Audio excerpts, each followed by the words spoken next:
Bueno, estamos nuevamente en el aire y es el momento de la columna de investigación económica a cargo de la agrupación Economistas de Base de Ciencias Económicas y en este caso, en el día de hoy, está con nosotros Federico Walber. Walber, gracias por estar con nosotros acá. Bueno, ¿y qué tenemos para hoy? ¿Qué tal, Eduardo? Bueno, primero quería presentar al grupo. Somos un conjunto de jóvenes y no tan jóvenes economistas que estamos buscando aportar a los movimientos sociales con la producción y la difusión de conocimientos de nuestra profesión para colaborar con aquellos que quizás estén cuestionando un poco la sociedad capitalista en la que vivimos. Y bueno, en esta sección vamos a estar invitando a distintos economistas a que hablen de temas como ser comercio internacional, eventualmente economía feminista, y distintos temas cada 15 días. En el día de hoy la idea es hablar un poco sobre inflación y la relación con el dólar, ¿sí? Y focalizando un poco qué es lo que pasa con el dólar, quiénes lo traen, quiénes se lo llevan. ¿Sí? Y bueno, para eso tenemos que tener en cuenta que en términos de la inflación este año, ya los últimos datos arrojaron un aumento acumulado del 6,7%. Y esto, si uno lo compara con las proyecciones, las metas que el propio gobierno se puso del 15% anual, ¿sí? Nos da una idea de que no van a terminar cumpliendo con esta meta. ¿Cuál es la importancia de este tema? ¿Sí? La importancia para los trabajadores, ¿sí? Que en estas épocas se están llevando adelante las negociaciones que en algunos casos ya han firmado y ha sido por el 15%. ¿Sí? Si la inflación supera ese 15%, estamos hablando de una reducción salarial en términos reales. ¿Sí? Vos al principio del programa hablabas del tema de los tarifazos. ¿Sí? Ahí tenemos una de las principales causas por las cuales la inflación en estos meses mantiene estos niveles, a pesar de que el gobierno quiere reducirla, por lo menos Ahora, de palabra. ¿cómo es, Federico? Sí. Porque, por ejemplo, el índice de marzo fue alto, Sí. pero el índice de la inflación núcleo fue más alto todavía que el índice general. Y resulta que en marzo no hubo aumento de tarifas, ¿no? Entonces, ¿de dónde viene el impacto para la inflación núcleo? Bueno, digamos, yo el otro tema que quería traer a colación de lo de la inflación es lo que tiene que ver con la devaluación del dólar, ¿sí? Entonces, vamos a analizar un poco la relación entre inflación y devaluación del dólar. Para explicarlo brevemente con un ejemplo, ¿sí? Si hay una empresa local que tiene que importar insumos o maquinaria y el tipo de cambio se devalúa, significa que para esos productores, en términos de pesos, le cuesta más caro comprar esos insumos, esa maquinaria, y por lo tanto ese aumento de los costos se traduce en un aumento de precios, ¿sí? Cuando hablamos de aumento de precios estamos hablando justamente de la inflación, ¿sí? Esa es como la cuestión más general.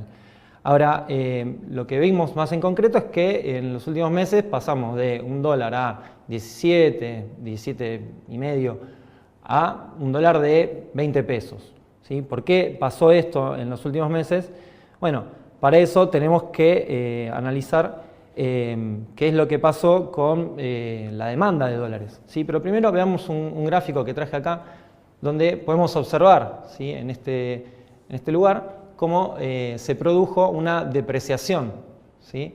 Eso es lo que nos está explicando esto que comentaba recientemente. ¿Sí? En el año 2017 vemos el movimiento contrario, ¿sí? Un movimiento de apreciación en términos reales. Y bueno, como les decía, el tema de la balanza de pagos nos va a permitir entender un poco por qué se presentó este fenómeno.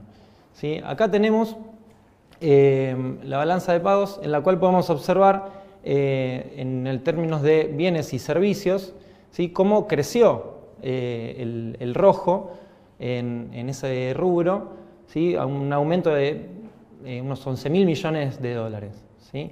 Estamos hablando de un crecimiento de las importaciones, más concretamente. ¿Y a qué se debe esto? Nosotros tenemos que recordar que ni bien asumió el gobierno de Macri, eliminó unas restricciones que había, que eran las de JAI, ¿sí?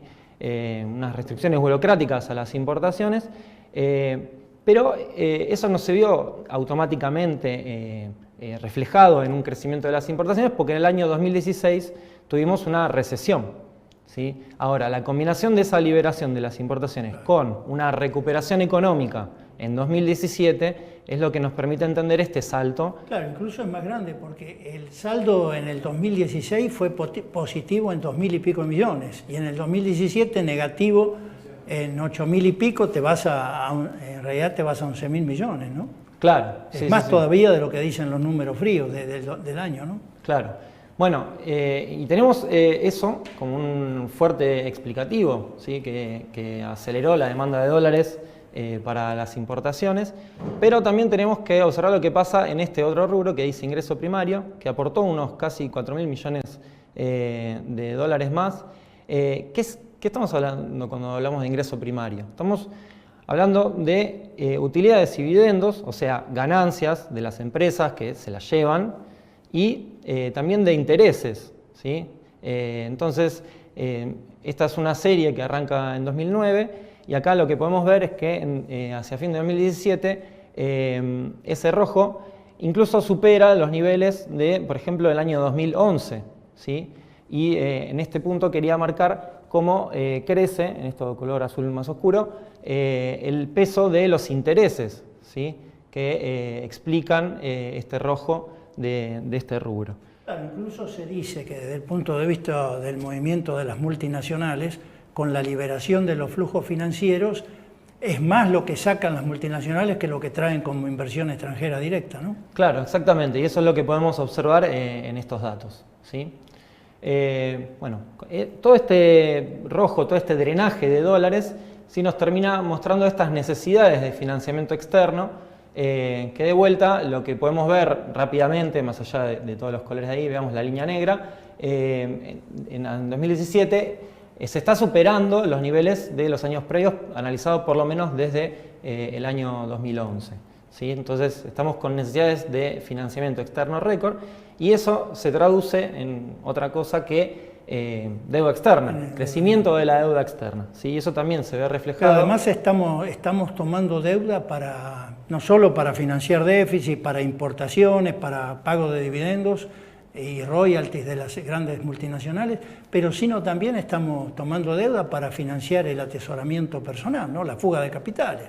Claro, exactamente. Eso que también se dice, he leído, no lo he comprobado, sí, pero se dice que en los últimos 2 años la fuga de capitales es equivalente al 30% de las reservas, al 40% de las reservas, algo así. Claro, sí, es un número muy, muy elevado, ¿no? Y todo eso se está financiando, como vos bien decís, con deuda externa, ¿no? Acá tenemos un dato del crecimiento del stock de deuda, el primer trimestre del año 2016 y el último trimestre del año 2017, ¿sí? Vemos casi una duplicación del stock de deuda explicado por el gobierno, ¿sí? El gobierno general. Este sería el total de deuda externa, también incluyendo el endeudamiento privado, ¿sí? que también ha dado un salto importante. Se sabe que Argentina está liderando el ranking de países que están endeudándose en el exterior, ¿sí? A eso nos está llevando... Y sobre todo la velocidad del endeudamiento, ¿no? Claro, sí, estamos hablando de niveles de endeudamiento récord, ¿no? En esto... Es cierto que sobre una base de endeudamiento muy baja que había dejado el gobierno anterior, en la relación deuda-PBI era muy baja, ¿no? Claro, exactamente, sí. Y bueno, se hacen estas comparaciones con los 90, con el menemismo, ¿no? Donde hemos visto un crecimiento de la deuda importante, un crecimiento muy importante de las importaciones, ¿sí? Las importaciones, el déficit que estamos teniendo, bueno, supera lo de muchos años, incluso comparado con los 90. Pero bueno, hacer una última observación de comparación con los 90, ¿no?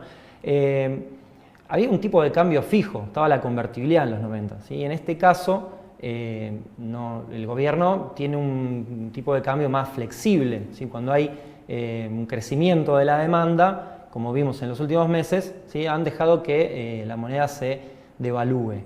¿Sí? Y esta diferencia es lo que nos permite también entender, como les decía al principio, el crecimiento de la inflación, ¿sí? Porque en definitiva lo que queríamos mostrar es justamente cómo, a pesar de que este gobierno quiere una meta del 15%, en tanto y en cuanto deja que el mercado incida bastante en el tipo de cambio, vamos a tener fenómenos de devaluación y por tanto de todas inflación. maneras, ahora parece que hay un cambio en la política del Banco Central, ¿no? Porque está vendiendo 2.000 millones de dólares mensuales para mantener un ancla en el tipo de cambio, ¿no? Claro, sí, digamos, no es una flotación libre, es claro, una flotación sucia, se dice, ¿no? Con intervención.